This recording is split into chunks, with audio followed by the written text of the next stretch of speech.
Hi everyone, I am Brittany the Cosmic Lunar Soul. Welcome to my channel. If you're new, welcome back to all my subscribers. So today I am finally doing the hashtag occulty tag, and I know I'm a little late, but I'm really excited to do it. I'm going to link below some of my favorite videos, and I'm going to try to find all the originals for you, so they're going to be all in the description. Otherwise, let's go ahead and get into it. So this prompt starts off with like an introduction. I feel like a lot of you guys already know who I am if you've come from my channel. But if you're just discovering me for the first time, I do have another video that kind of talks to this, and I'll pin it in a comment. But to give a little background on myself, I am Brittany, the Cosmic Lunar Soul. I have been a practicing witch for actually not very long, I guess. Pushing 6 years now. Oh my God, actually, no, I've breached the like halfway point of a decade. That's crazy. It doesn't feel like a long time, but I've been practicing for that long. But I have been in the spiritual, like, I won't say community, but I've had a lot of like witchy friends for very, very long, since like middle school, high school time frame. So I've always kind of been an onlooker of that world, and now I'm finally part of that world. And I feel like I'm an active, no, I say I feel like, but I definitely am an active member of the online witchy communities. Obviously, I have a presence here on YouTube, but basically, just to give you an idea, my practice is mainly secular. That's kind of what drew me into starting with social media to begin with. It's very, very secular. And I feel like we don't see a lot of that online. So I just want to be a presence for people that feel like maybe they aren't allowed to do it that way. Also, my background is in mathematics and engineering, so I feel like there's also another small niche of people that may feel a little like secluded in the community. So I feel like I'm trying to bring those worlds together as best I can. I feel like I tend to talk mostly about the divination side of things, and if you've seen any of my other videos, I very, very rarely intermix my witchcraft and my divination. I consider them separate practices. But I do know people do intertwine them to some degree. So that's mostly what you're going to find on my channel. It's very tarot, divination based, but for 2024, one of my goals is to start talking about more witchy topics again, especially because that's what drew me into creating the Cosmic Lunar Soul identity online anyway. So this tag has 4 topics, and then it has a conclusion. I just did the introduction. So I'll put all the tags and stuff down below so you can kind of hop around. But within each topic, there are little prompts. So I'm not going to tag all of those, time tag them. So you can just skip around kind of to your leisure if you're more interested in a specific topic, or as you know, need time. I'm pretty sure this is going to be a little bit of a long video. So topic number 1 is impact on the community. What was my personal reasoning, inspiration behind sharing my practice online? What am I looking to achieve by participating? Do I seek to educate, learn, or connect? I feel like I kind of mentioned that I feel like I have more of a niche perspective when it comes to the witchcraft community. Or it comes to witchcraft in general, rather. How do I put it? I have a secular practice. I do not consider myself pagan. I also don't like to be called pagan. And because of that, I feel like I am a minority in the witchy pagan communities, because most people are they're honestly very religious in their own right. They have a lot of deities they work with or worship or something or other. It feels very religious, and I don't personally like that. I feel like I've mentioned this a lot on my channel, so if you've watched any of my videos, this should not be coming as any kind of surprise. So I feel like my goal when I first started was to just share in solidarity that people like me exist and make it accessible for others. So that's, when I joined Amino, I felt, obviously it was a witchy and pagan community. So very heavy on the pagan side of things. And I just felt like there weren't people like me on YouTube. So I wanted to join and be able to share things from a more like logical, secular perspective. Not that any other perspective is good or bad, but just so that way, if people don't relate to the other ones, there's a different voice out there that's saying something that might be a little more relatable. So it started off, I think, as a way to connect, slash educate, I guess. But I also really love following people who have different perspectives than me because I learn a lot from them. So I feel like it's really all three. I like to learn, I like to educate, and I like to connect. I mean, I basically paid my way through college by tutoring, and I worked as a teacher for a little bit. So I really, really love being able to teach people things. And this is actually going to come back in like a later prompt, but um, I enjoy all aspects of it because we are an online community. So I like to be able to give a little, take a little, and I think that makes it really lovely. How do I believe social media as a whole has impacted the community? I think social media in general, magic, mundane, or somewhere in the middle, has had both great consequences and very bad consequences. And I think that it affects people differently depending on your generation. And this isn't to pit the generations against each other. It's just that we all grew up differently. So therefore, social media affects us a little differently. So I have found in interacting with older witches, and when I say older, I don't mean having been a witch longer. I mean literally the older generation. So either elder millennials and up, so Gen Z into, I do know some boomer witches as well. Social media is a way to connect and share information, and it feels very much like they're it can be an important part of their practice, but they know how to find a defined line between social media and real life. Whereas I feel like the younger generation, so I feel like I'm solidly in the middle. So maybe this is my biased perspective. This is all anecdotal, obviously. But the younger generation, so the way younger millennials, like cuspers, I would say, to Gen Zers, to the Gen Alphas, social media was part of their upbringing. It's a part of their lives, and I think therefore has a bigger impact on how they do things. It can be for the good in a way where like information is so much more accessible now, but it can also be very bad in the sense where now bad information is way more accessible now. So it's kind of a catch-22. Um, and so there are a few prompts that are kind of all together, and I just want to talk about it all together. So it says, how do I think social platforms such as TikTok, Instagram, YouTube have each impacted education, sharing information? Is consuming witchcraft content becoming a substitute for practice? So I want to just talk about all of this in general. So I think that having these different voices online is so cool. And don't get me wrong, I always suggest books to people. Um, but the reality of things is most people are not going to write a book. Um, Writing a book has its own challenges and limitations.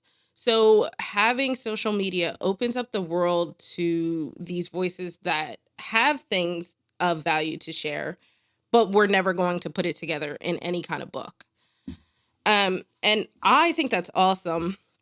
Personally, if I were to judge content, I think that perhaps like things like podcasts, anything long form content, podcasts, YouTube, stuff like that, I think tends to be more trustworthy because people are putting the time in to sit and record like I'm doing.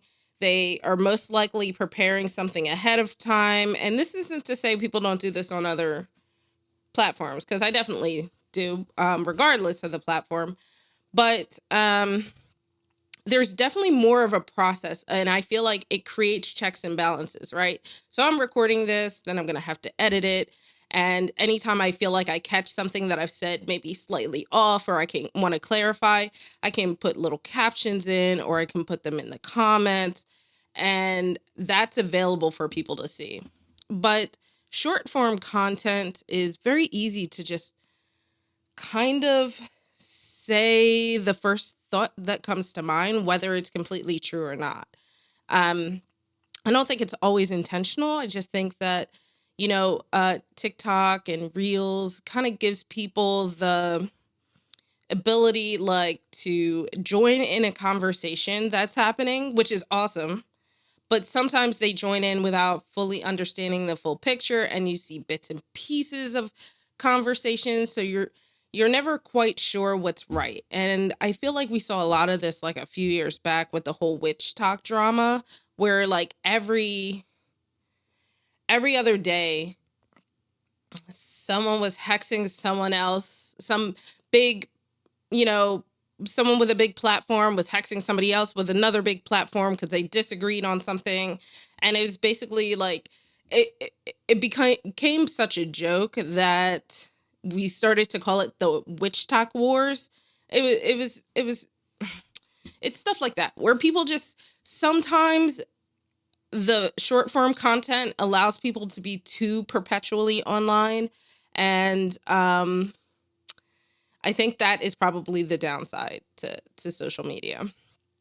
I also think that social media and the ability to just get things at the tip of your fingers has kind of given people this weird sense of entitlement to people's time.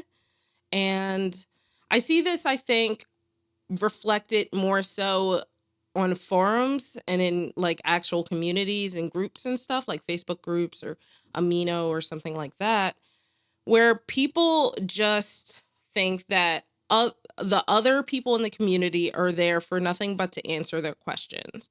When Google exists, YouTube exists, books exist, podcasts exist. There are so many ways to get information where you are not relying on the mental labor of someone else. And I feel like it's a combination of laziness, entitlement, and simply not knowing how to properly research. I'm realizing, and I feel like this might sound like I'm bashing younger generations, but I'm bashing the education that younger generations are getting now. They don't know how to research things. They don't understand the concept of like cross-referencing and being able to decipher good information, bad information, and anything in between. And they will just take people's word as gospel. There have been plenty of times in forums where people will ask questions, and I'm like, well, this is how I feel about it, but I recommend you do research and come to your own conclusions. Don't just take my word for it. So this is one end of the spectrum where people who just refuse to do their own research and rely very heavily on people.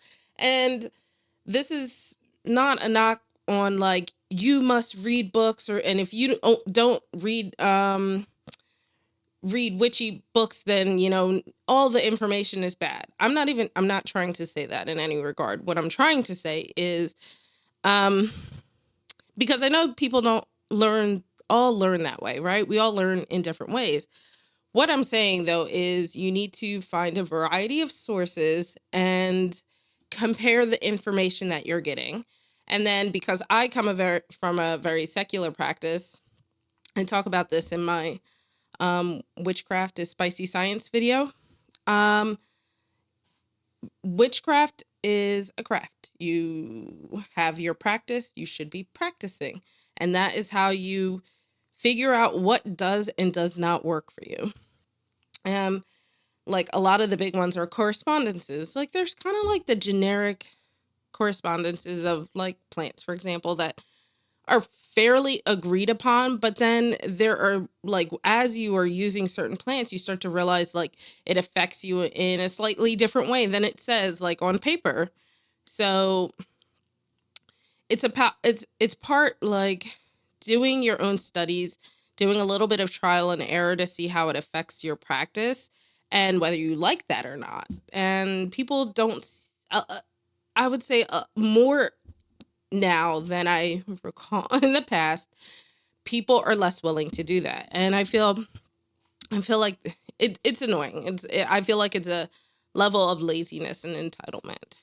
On the flip side of that, there are the people that I kind of nicknamed armchair witches, that all they do is research and all they do is look stuff up and um, don't actually have an active practice.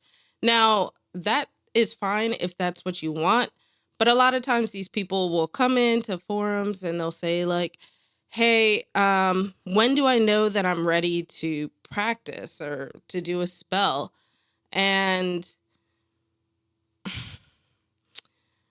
the the time to to ask that is probably, or the answer rather, I would say, is probably yesterday.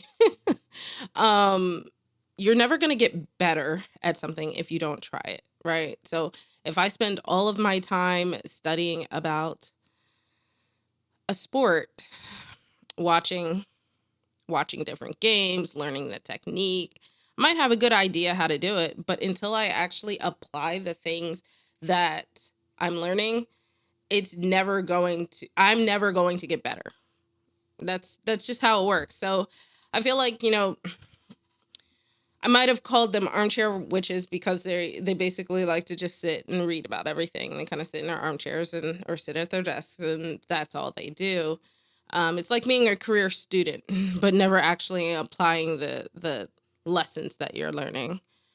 Um, so I do feel like, to answer that last prompt about is consuming witchcraft content becoming a substitute for practice, yes and no. Um, I think that people just need someone to tell them that they can go and practice, which I don't know. You guys will have to let me know in the comments if you've experienced this and your thoughts on that. So, in the meantime, I'm going to go on to topic 2, which is influencer authenticity. So the first prompt in this is out of what I share on social media, how much of it is staged versus reality? I feel like this prompt needs to be dived in a little deeper than the surface level here. So the facts are almost everything that an actual like content creator, someone who sets out to make content, almost everything is going to be staged. But I think that there is a little bit of a misunderstanding, or there's like this context behind the word staged. Staged does not mean that something is fake, though. Like, just because in my normal practice, I might do things one way, but for you guys, it has to be done a specific way, right? I'm not going to set up all my lights to do something for myself. If you ever see my top-down videos, I'm not going to set up my background to do that. I usually work on my altar or work on my ancestor altar, and you guys might see snippets of that from time to time, but a lot of that is either very personal to me or just impractical for my recording setup.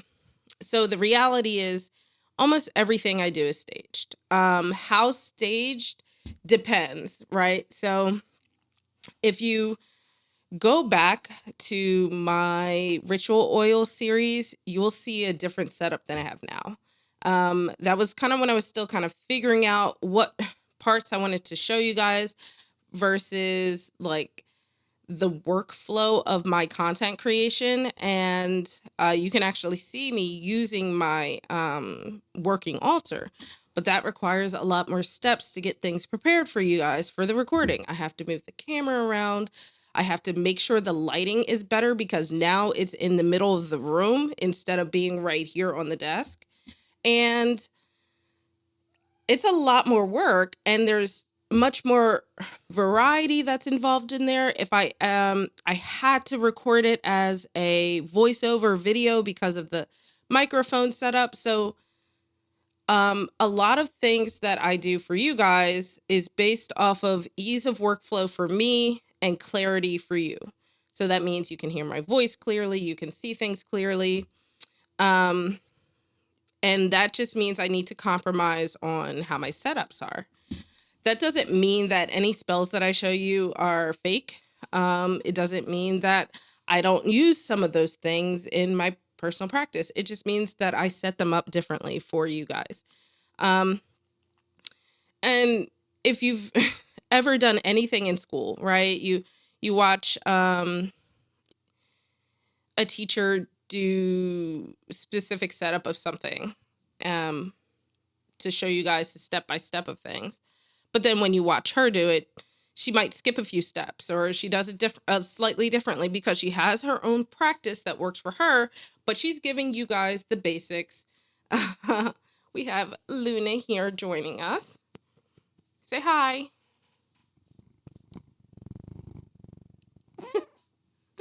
So I don't think that staging things for content is bad. What I think this question really wants to allude to or ask is, what part of my practice would I not do if I was not on social media? Like, are there things that I show you guys? Are there things that you see on social media that you feel like that person definitely doesn't do these things in their free time? And I feel like sometimes I'll try things out or discuss things online that perhaps I haven't introduced into my practice yet. But I think my goal with my channel has always been transparency. And I will explain if something's new to me, it's new to me. If I've never experienced something before, I've never experienced it before. If it's something that I do all the time, then it's something I do all the time. I tend to like to share things that I have done a lot, that I'm comfortable with. So that way I can kind of explain my journey and break it down for people who want to try it for themselves. Like recently I did a whole sigil thing because when I first started, sigils were my jam. They still are, honestly. It is very rare that I do I'm thinking, yeah, very rare that I do any spell work that does not require a sigil. I say require, but I require it for my spells. Not that all spells require a sigil. So just to clarify. Um, but yeah, I think that the question was I feel like it was getting at the wrong point. It was worded wrong to get to the point that it wanted to get to. But I do think that ultimately, as long as you're being honest with the information that you're putting out there, if you have to stage it to make it look right or sound right, I don't really care about that. I'd rather be able to see and hear what you're doing, because I'm never going to do something the same exact way as someone else anyway. It just gives me ideas of things to add to my practice. Do I think there is an element of censorship in online spaces? How do I decipher what is appropriate to share online versus what to keep privately? Is it based on social media etiquette or a personal preference? Whew, this is an interesting. I like this prompt. So this reminds me when I first joined, I told you about like the whole witch talk drama. There was a like witch talk challenge to show. It was like the cover of your book of shadows, the first page of your book of shadows, your favorite page of your book of shadows, something like that. And a lot of witches on TikTok got on to, like, people were enjoying the challenge and they got on to say that you should never share your book of shadows online. You should never do this, that, and the third. There was a similar one with sharing your altar, and they would get on and say you should never share your altar. But I don't think that you should tell people that they shouldn't do something, right? So I think what is probably a better way to connect with people is to say, like, hey, I don't recommend you do this because this might happen. Give them the understanding of where this energy is coming from, right? So, for example, with the Book of Shadows, like, I personally don't care if people share their book of shadows. Do I feel like sometimes people share certain pages that I'm like, oh, I would not have shared that? Yes, absolutely. Um, but I think it's their right to do so. But I do think that if I were to explain it to someone, it's like it's like having a journal, right? Sometimes we write about things that we're really proud of, and we would love to share that page with the world. And there's not much there that you feel, you know, exposed or vulnerable about sharing, and that's fine. But then there are other pages that are really deep and really personal, and you don't want to share that, and that's also fine. So, I would say that with the argument about what is appropriate versus not appropriate, I think it's just explaining where that's coming from instead of just being like, no, don't do that. And when people say why, because I said so. That's the vibe that I get anytime we talk about what's appropriate to share.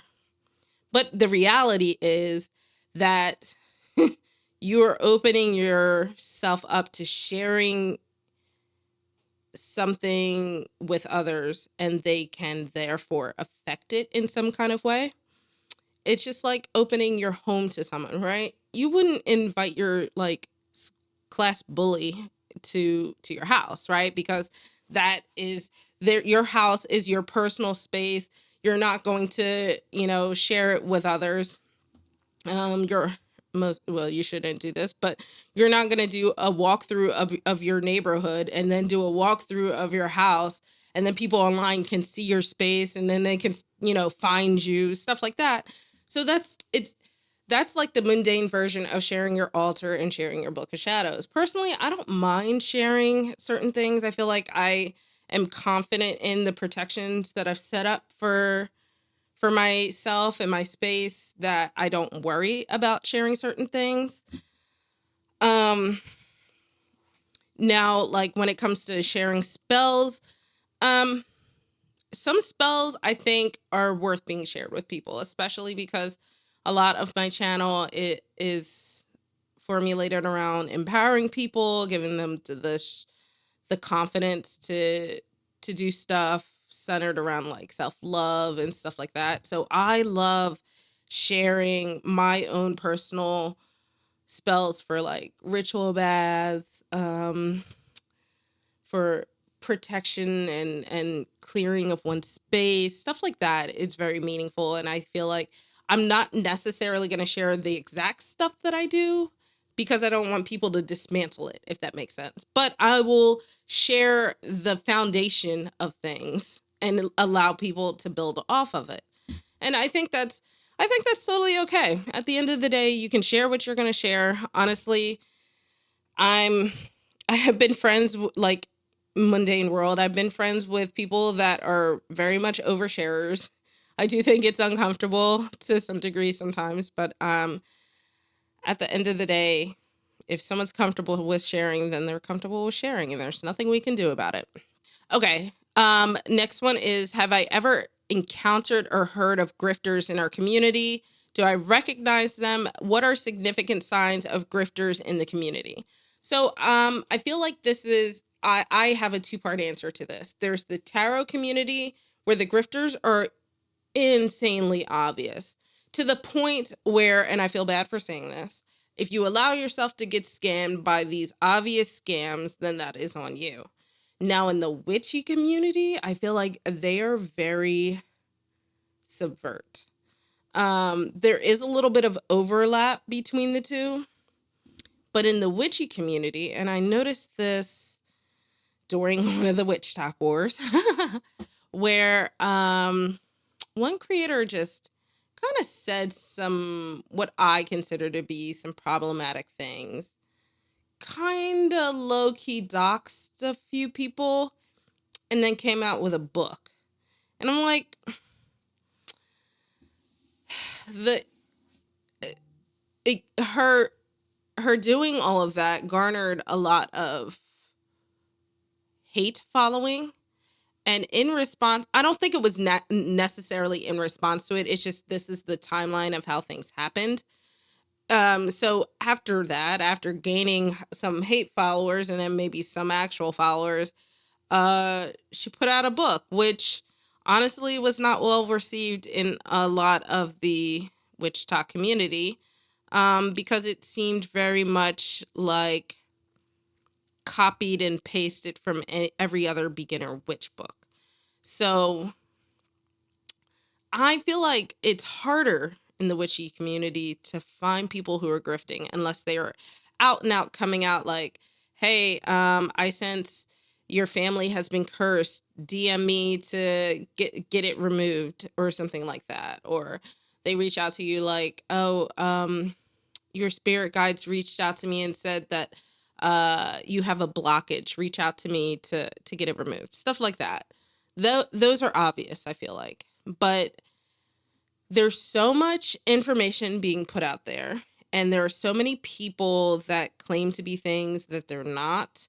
Um, a lot of people claiming to be high priestesses, to be part of communities that they're not really part of.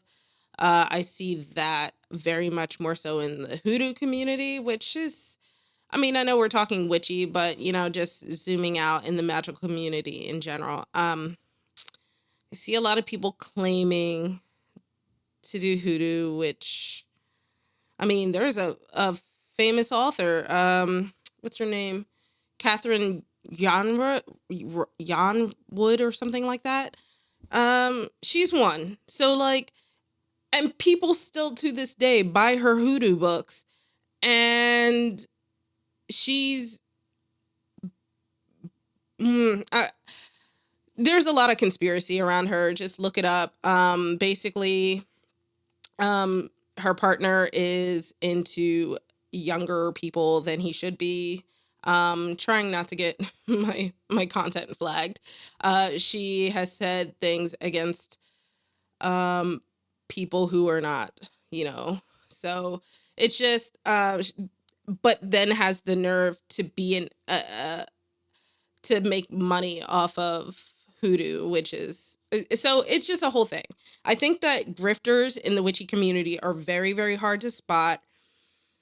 A lot of times it's just hoping and trusting in someone that you find, and just hoping that they are who that they say they are. A lot of times, if you're newer, I don't think that you would be able to tell. People that are more moderately aware and people who have been around for a little longer can probably suss out the BS. But yeah, it's I do think that absolutely there are grifters. They're probably going live on TikTok, and they're probably the ones that scream the loudest on social media platforms about people hating on their platform and stuff like that, and garnering a lot of sympathy followers, and then asking for money and stuff like that. I think that they have learned how to work the system, and it's working for them. With that being said, what tools are helpful to decipher misinformation, and how can we as a community prevent widespread misinformation? Um, I think that ship has sailed. The way social media is in general, if people are not willing to look up information for themselves, you can scream from the rooftops that someone or something is wrong, and you will just get drowned out. It's unfortunate, but I feel like just coming to that conclusion really is like a weight off of your shoulders. I think that some ways we can sort of help is to do stuff like this, to do tags where we talk about things that are going on in our community and being voices and advocates. Because at the end of the day, you can't reach everyone, but if you can reach one person, then that's one more person that isn't sucked into the abyss of misinformation. And tools that are helpful, I mentioned this earlier, but a lot of people don't want to use the tools that are helpful. So, and that is basically literally the answer to this is knowing how to research. And people don't want to put in the time and effort. They'd rather just ask people. And people are the ones who are spreading the misinformation. So I don't know. Maybe I'm being am I being pessimistic, guys? Am I being too pessimistic? Maybe I am. I don't know. Ooh, I like this one. How does a large following impact the perception of the creator? Does this immediately make them an expert, or are there other assumptions as to why they may have a large following? A large following literally just means you are good at social media. That is the foundational thing to having a good following, a large following rather. Now within that circle, that category, you have the people that only excel at social media. And then you have the people that excel at selling people information that they want on social media. So basically, people on social media that have big followings, there are the instances where someone just happens to go viral because they just catch that little bit of social media magic at the right time. But it does not mean that anything they're saying is more or less true than anything anyone else is saying. Um, a lot of times too, if when you get to bigger platforms or bigger accounts rather, they I feel like I tend to be a little leery. So it depends. It depends what they're doing in the videos. If they're educating or like community advocacy, stuff like that, I'm totally down. So I really don't know what else to say in that regard. I mean, there are people with large followings that also have great content, put out amazing information, but there are equally others that just know how to work the algorithms and work the social media enigma. So I don't think having a large following is indicative of really anything other than a lot of hard work on social media. How does one maintain the balance of authenticity and content creation? I've been loving hearing people's different responses to this. And I think it's going to be a little different for everyone. For me, I think it's just my engagement with others. So when I do my videos, a lot of times I've had these discussions with people before, whether they agree with me or disagree with me. I've had all of these discussions before. Sometimes I'm having them in my head, but these are always things that I've always talked about. So, when I share my rituals, a lot of times that's spurred from, or like the witchy side of stuff, that's spurred from my desire to share how to kind of get your feet wet in regards to spell work. They're very basic level things that you can build off of and expand and practice and utilize in your own practice. And I think always coming from the aspect of I want to share what I can with others, or I want to discuss my opinion of the world, the community that I am a part of with others. It forces a level of authenticity. Um, I mentioned in another video that sometimes, with I have a whole video on consumerism in the community. And sometimes I worry that even though I feel like I'm always being authentic, I worry that I'll also be viewed as being a cog in the consumerism wheel. And I don't know. So for me, I don't know how inevitable that ultimately is, because I like being able to get products for you guys and show them and share them with you and give my perspective of stuff. Because everybody does tarot like flip throughs and unboxings, but I feel like maybe I have a little bit of a different perspective than everybody else, and I can flip through stuff. And you already know that I kind of come from more of a secular practice. I'm also very picky with my tarot, but not so much with my oracle. So being able to share that with you guys and help you pick out your decks, I like that because I also am a consumer of that content. So I think even in that regard, I feel like it's authentic to myself in a way that this is something I consume, so I'm also going to create it for others to consume. I hope I come off as authentic anyways. It's always my goal. I don't know how to be anything other than myself. Sometimes to my detriment.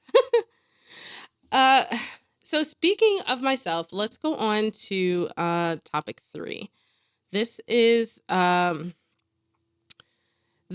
imposter syndrome and FOMO. If you don't know what FOMO is, it's FOMO, fear of missing out.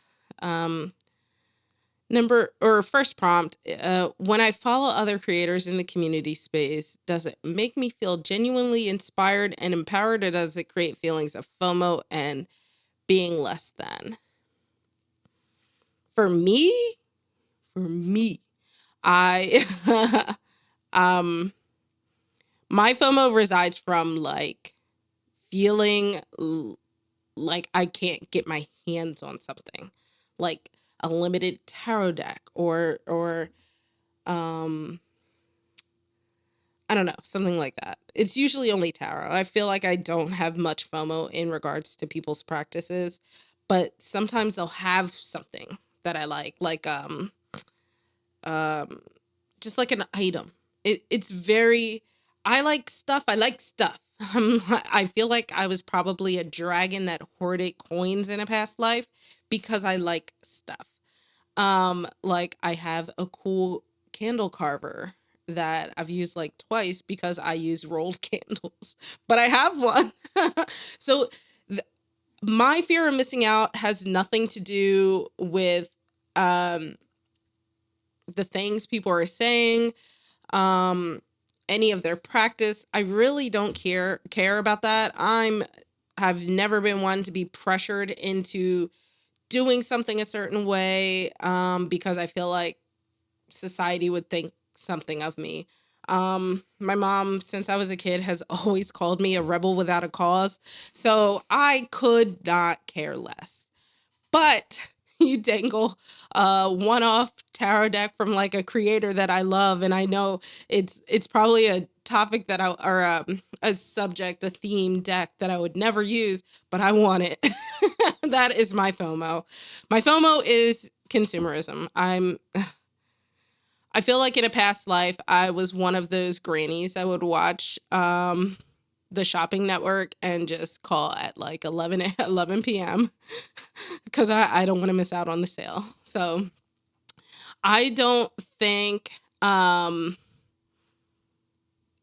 seeing other people's workings and stuff like that uh, ever makes me feel FOMO. There's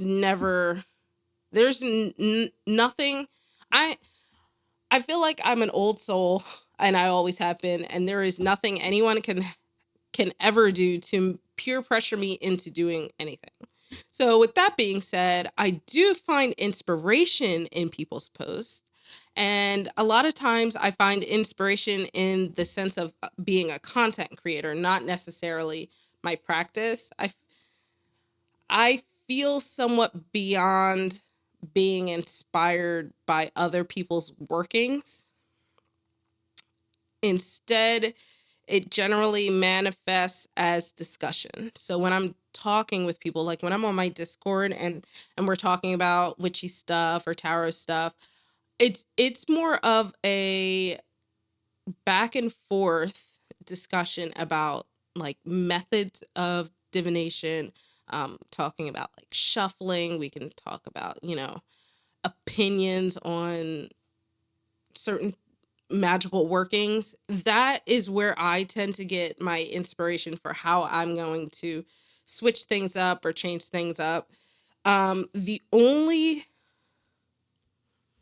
I would say the only exception to this rule is when I watch people do tarot readings, especially people that I like really enjoy their readings. I really respect them because um I feel like that is always for me, and ever actually my practice in general is always evolving. Sometimes it just is a cycle where I'll go through phases of liking to do things one way and then switching it out. And I also feel like watching other types of readers is a really great way to learn and expand one's practice. So that's the only time that I feel like I'm inspired in terms of how I'm going to apply something that I see online to my own practice. It says, if I experienced FOMO, has it ever left me feeling vulnerable to be taken advantage of financially or otherwise? An example would be I need to purchase the latest popular product or book to fit in.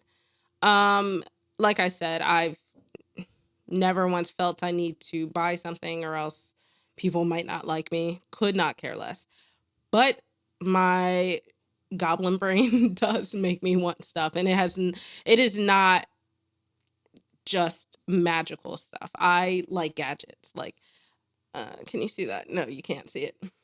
I just bought a 27-inch computer screen. um like you can't see it in the background, but I have a silhouette cutting machine because I like to make stickers. I just like stuff. I like gadgets. I like things that fuel my hobbies. So yeah, but I would like I know one of the big things that people will come into the community, they're like, "Oh, do I need a wand? Or like if I don't get a wand, is it not going to work?" And I'm like, "Ugh. Um, you don't need anything. I mean, not to fit in the magical spaces. Like, and anyone that says you do is fucking gatekeeping. In what ways do I combat imposter syndrome? Um, I can't say that I've ever experienced this magically. I experienced a lot of this in my like day-to-day mundane life. But magically, I feel confident in the way that my practice works. But I don't think I experience imposter syndrome in any regard. Um, what would my practice look like without the social media influence of other creators? Like I said before, social media doesn't necessarily influence my practice. I would probably have fewer tarot decks. That's probably it. I would probably have fewer tarot decks. I'd probably be fairly set in my ways and how I do my tarot readings. Um, I what else? Anything? I feel like so I feel like I'm painting a picture that's not necessarily like I'm painting a picture of like, I'm all that and like everybody else is beneath me, so I don't care about them or their thoughts. And while I don't care about them or their thoughts, I just want to make sure I'm not coming off as like, you peasants, stuff like that. Uh, so I I think to wrap up this specific topic, I'll just say that I feel like my practice works for me. I've worked very hard to get it to where it is, to build confidence in myself, to try different things. And um, I also have worked very hard to surround myself around other creators and other practitioners who I really trust their opinions of. So when I have my own questions, I can have a community to actually talk to and bounce ideas off of, because I've researched, I found the information that I need, but now I'm looking for opinions and different perspectives so I can formulate my final conclusion on things. So I feel like I've worked very hard to get to where I am right now, and I definitely wouldn't let anyone, especially some rando on social media, disrail that, because I always say this: my platforms are not a democracy; they're a Brit-tatorship, and if you decide to pop off and be very like gatekeepy, if you are being rude to either me or people in my comments, I have no qualms blocking you. I am not one to accept hate followers. My goal is not to become a YouTube mogul and retire and you know, end up a professional YouTube. I do this for fun. I do this to share information. And if you disrupt that in any kind of way, then you're out. um, Now, with that being said, topic 4 is capitalizing off the community. This is where I feel like I have my own internal struggle, right? Now, um, let's see, there's 1, 2, 3, 4, 5. There are five prompts. Let's see. Do I consider online communities as equally valid to in-person communities? Ooh, and how have online occult witchcraft communities impacted me as a person and practitioner? Um, I don't know why they wouldn't be equally valid, like in person versus online. I think there is value to being able to see people in person and do workings together if that's something that you want to do. But I've also done them online as well, and they still seem just as meaningful. I think that having online communities actually helps expand your horizons a little more, if you're able to not get sucked into the white noise that is social media. So if you're not sucked into that chaos, and you can kind of pull out the voices that are most meaningful to you, I think you have a great foundation for an amazing community. And I love my little crew that I have, both online and in person. And some of the some of the in person people, um, actually came from online communities. Like I've joined communities locally that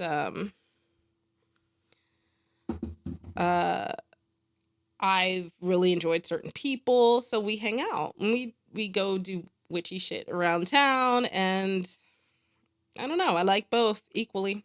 I don't I can see how sometimes there are pros and cons for one or the other, but I feel like overall generally very balanced.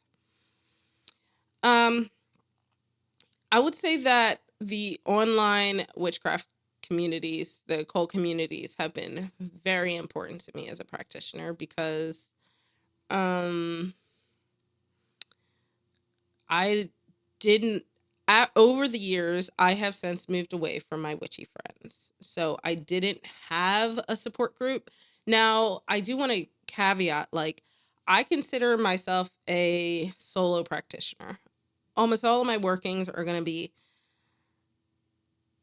by myself. But there are times I feel like in my practice, there's a time and a place to do something with others. And it's fun.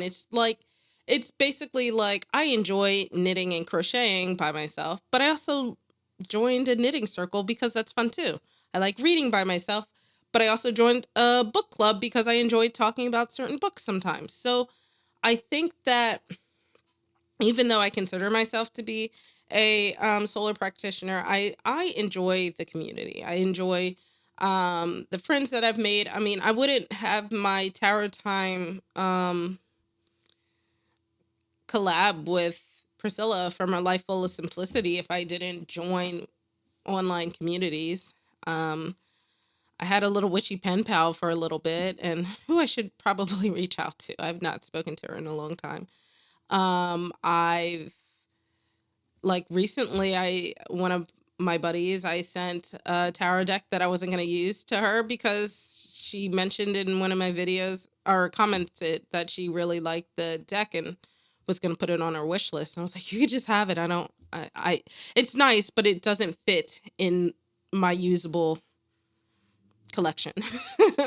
So I think that having a community has kept me very open-minded about stuff.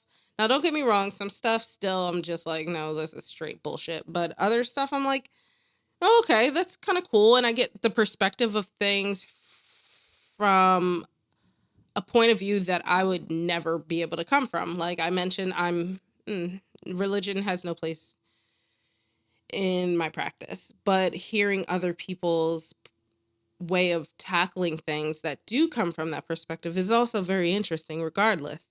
And so I mean, it I would be lying if I said that my practice would be the way that it was if it weren't for me being in online communities, but I do want to caveat that this is all how I'm internalizing. It's not because communities are like you have to do things this way, so that's why I do them. So, just to clarify. What are some of the dangers of the current phenomenon of capitalizing off the witchcraft community? Have I been personally affected by this, or have I witnessed someone else being affected? So I mentioned a few prompts ago that I did a video about consumerism in the community. And that video was kind of a response video to someone who kind of had a lot of critiques about like a specific tarot deck and the price of it and stuff like that. And I feel like I kind of it was a little more in depth than what I'll probably go into here, so feel free to go check it out. But that did have a very big effect on her because a lot of people did not agree with her take on things. But I understood where some of it was coming from. And this is why. I enjoy when people create things for the community, and I think that they should be allowed to sell those things. And they should also be allowed to price those things as they see fit. But we are getting to a point now where creation is being used loosely. The amount of, and this is a whole different discussion, but I'm just going to talk surface level. The amount of AI decks that are coming out feel at this point that people just want to churn out a deck and make money off of it. It doesn't feel meaningful anyway, in any way. And it feels very soulless and hollow. It just feels like, oh, I'm gonna so and so made money off their decks, and I'm gonna get in on this too. So I do feel like people are capitalizing on the community. I mentioned the story about a popular witch talker that created a book that ended up being just regurgitated information from other sources. So I feel like they were capitalizing off of, witch talk becoming a big thing and more witches coming into the community looking for beginner resources, but not really providing anything new. She just used her name as a big TikToker to sell her books. So I feel like there's that side of things, but then there is the side of consumerism in witchcraft where people feel like they need to have certain things in order to be a witch, to be a successful witch. You really don't need anything at the end of the day. And this is one of those aspects where I was mentioning that social media is a train that has already left the station, people can scream to the rooftops that, oh, you don't need anything to be a witch. But there's also always that underlying sense of, well, here's my ritual and these are the tools that I use for it, and selling things on TikTok shop. And um, it's very hard to not feel like you need stuff. And this is coming from someone who loves stuff. So it's hard not to feel like you're being sold stuff all the time. I don't think I have personally been affected by this. There is nothing that I ever thought that like I mentioned, that I needed to be a witch, to be an actually practicing witch. But I have seen it in the community, like um, all the time. I mentioned previously that people will be like, do I need a wand to do this? Or someone will be like, well, what if I don't have an athame? Like, what if I can't get herbs? What if I don't have a specific herb and stuff like that? What if I don't have candles? I see that all the time. And you don't really need any of it. So like, okay, what if I don't have this? Well, then don't use that. Find something else. And this is where research comes in, and then it's the whole thing. It's everything we've already talked about. Should there be paywalled communities and online courses? 100%. 100%. People put in a lot of time and effort to create things for you. If they want to offer it for free, that is their prerogative. If they want to sell it to you, that is also their prerogative. You can opt to not buy that thing. You can opt to not pay to be in a community. But at the same time, if you enjoy someone's content and they're putting in a lot of hard work and they decide that it's time now to monetize how they do certain things,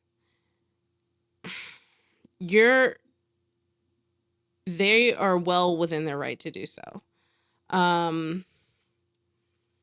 It boils down to, and people I think that get mad at this, there's two sides of it, right? There's a side where people are just monetizing to monetize, but they are not bringing anything of value. I'm not talking about that. That goes back to capitalizing off of the community and really providing no actual value. But if you're providing actual value, people creating like these workshops, people that are doing X, Y, and Z, if you decide that you can no longer continue to do something for free and it is time to monetize, I think that should be fine. And honestly, if you enjoy a creator and you complain because they decide to put certain things behind a paywall now, then are you really a supporter of that creator? Now, I don't mean this to say like you need to go out and now pay for this thing. It's just the complaining of it, you know? Good example. I watched Sibling Rivalry with Bob the Drag Queen and Monet Exchange. And a few years ago, their YouTube podcast used to be completely visual. You could see them the entire time. And then they expanded to doing like sort of a live version on like a podcast thing where they record part of the video, and then about halfway through it just becomes their logo, but you can still hear them. And then basically to get the full visual, you'd have to be part of their Patreon. And so many people complained, and I was like, it's their right to do this. They're expanding and providing more. Like, they had bumped up their production of their videos. They had actual guests on. They would have live callers. They had a whole production now versus when they started. So they're well within their right to monetize off of that. And I think that if you don't, and not everybody can afford these things, but at the end of the day, you're still getting content from them. And if you're supporting them, you can support them in ways that you can. like their videos, share their videos. Um, Not everything is for everyone. And it, it sucks to say that, but we live in this late stage capitalistic society. Not everything is for everyone. And the way that I see it is, this small creator who makes like a buck off of putting something behind a paywall versus, you know, I don't know, supporting buying something off of Amazon, which just goes into Jeff Bezos's pockets. I would choose the small creator if I'm gonna be spending money anyway. Um, it just depends on your priority and how much you truly support creators. How does one ensure the authenticity of courses, workshops, memberships, etc., as a financial investment?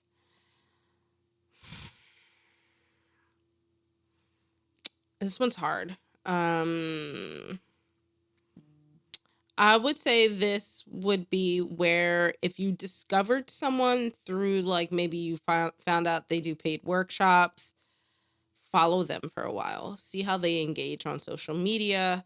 Um, People that sell workshops and stuff like that tend to put out snippets of the things that they're providing. Does that information match with what you feel to be right? Um, do you see reviews? Stuff like that. I I think that it's hard because it's not like going to a dentist where the person has to be qualified and stuff like that, and there is no qualification for putting out a witchy workshop or putting out a tarot workshop. So you just kind of have to trust that the community is recommending valuable people, I guess. Oh man, what a hard question. All right. So those were the four topics. The conclusion. What are some topics of conversation I'd like to see more of in our community? Honestly, I love tags like this. I think it was, oh gosh, one of the other people that did this tag mentioned that these types of videos don't get as much views and engagement as certain others, which is very true. But I enjoy them so much. Uh, this is, I think, how YouTube works community wise, because YouTube isn't a forum, right? So there's very little back and forth unless it's in a specific comment section under a specific video, right? We have a community tab, but it's different. So I would love to see more like witchy tags, especially ones that are geared to be more overarching, like they're not so explicitly pagan. Um, I really like talking about things where you can be a little critical of just a topic. So I would love more, maybe like deeper conversations about witchcraft, like diving more so into the concept of, what I called armchair witches, and how I mentioned the entitlement of people feeling like they are deserving of people's mental labor when they're not willing to put in any of themselves. So I think I would like to talk more about that. What are my community needs? I don't know. I don't know. uh where would I like to be held and supported? These are very odd conclusion questions. I think that if I'm talking as a content creator, I just, just like a video, comment here and there. Where do I feel like I'm not truly being seen by my community?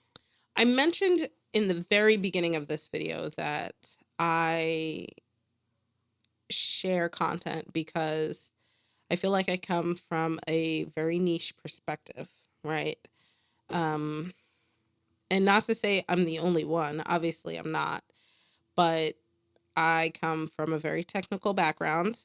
Uh, if you had asked me, I've actually made jokes in the past that science is my religion, that kind of thing. So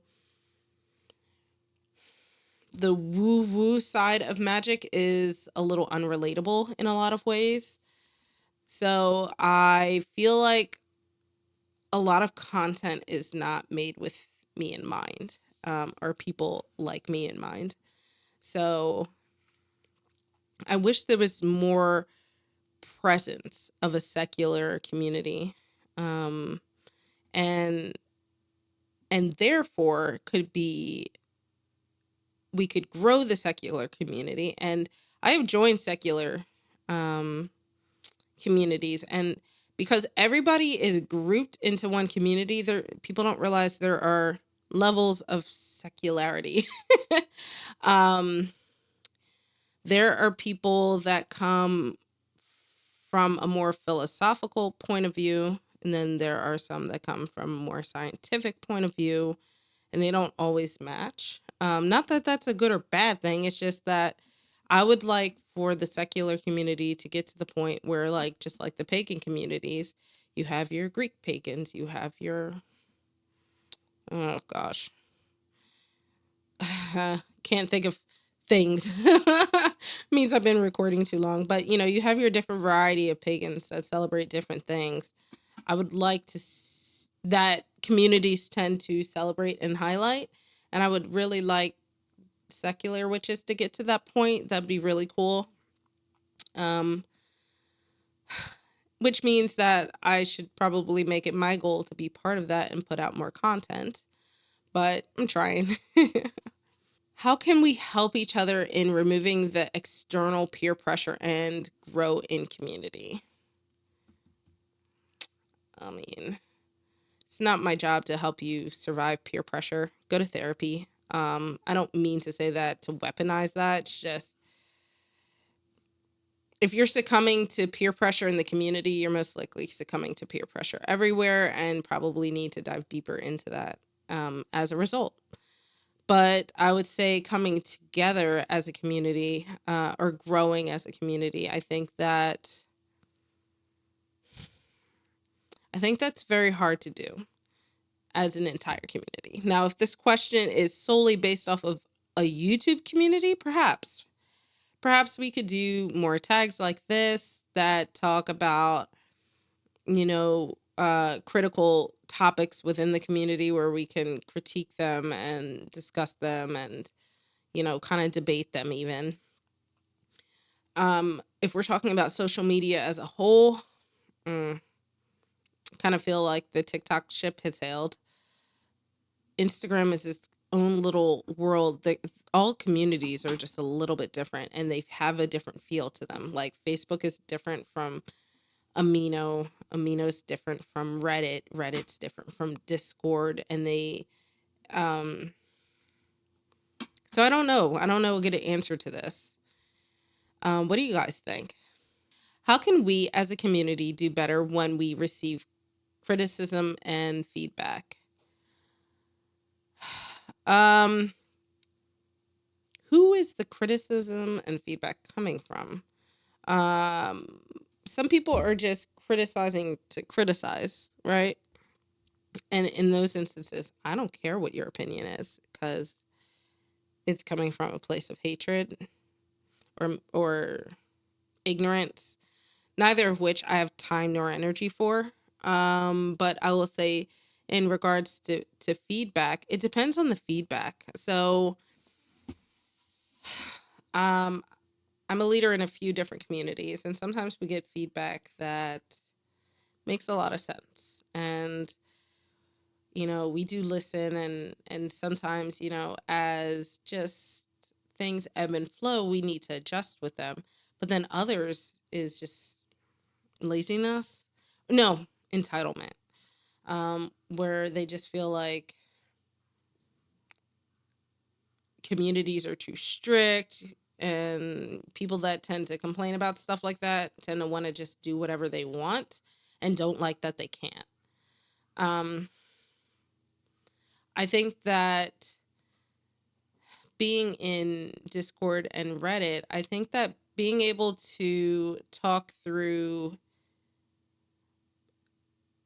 dis dissenting opinions better would be a spot where we can grow. There's this like urge, this social media urge to just jump down people's throats when they say something or do something that socially we feel like isn't right. But sometimes we do that to our own detriment. And I think that maybe we can learn a little patience and communication in that regard as a community.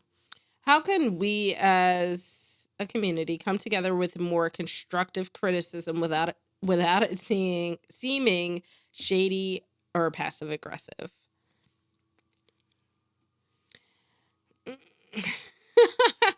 So, tell a little story. I don't like to sugarcoat things. I have since learned, since moving from my hometown of Philadelphia to Texas, where they are very passive aggressive, but in Philly are very just in your face. Sometimes people do not say things in the way that you like. Um, I and when you're online, you don't know who you're interacting with, like where they're from, what the general culture is like. So sometimes people appreciate the bluntness. Other times not so much. And I have just come to accept it. I always explain that I don't sugarcoat things. I'm not being mean about it. I just like to state, you know, this is the answer to what you're looking for. This is probably why this is happening, and this might be how you need to adjust. And sometimes giving people information in that kind of way, they read it as like, I don't want to say bossy, but maybe coming on too strong. And it is what it is. I mean, I'm like I said, I'm unapologetically me. But I think that sometimes because of that, people that do the opposite, if they were coming to someone like me, they might feel like the person might feel like they're being passive aggressive about it, right? Beating around the bush and just, ho hum. And I don't think that there is a way around that necessarily. I just think that it goes back to my previous thing of being a little more patient and taking a beat before you just jump down someone's throat and not allowing room for an explanation of how the conversation's going. Because in text, a lot is lost you lose a lot of context. You lose a lot of context clues there. So, mm. So the rest of the prompts are really like, any other final thoughts, community members that I um look up to is such a weird way to put it. It's more so I respect their opinion, so I look forward to their opinions.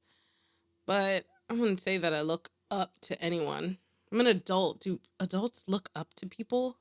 Like, I look up to Neil deGrasse Tyson because he's brilliant, and I wish I could just suck the blood out of him and be even marginally as brilliant.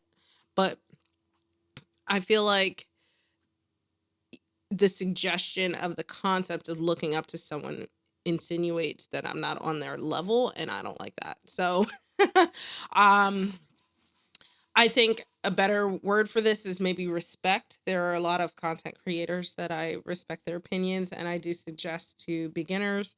Ivy the occultist, who is having an amazing year on social media this year. I very much so respect her perspective of things.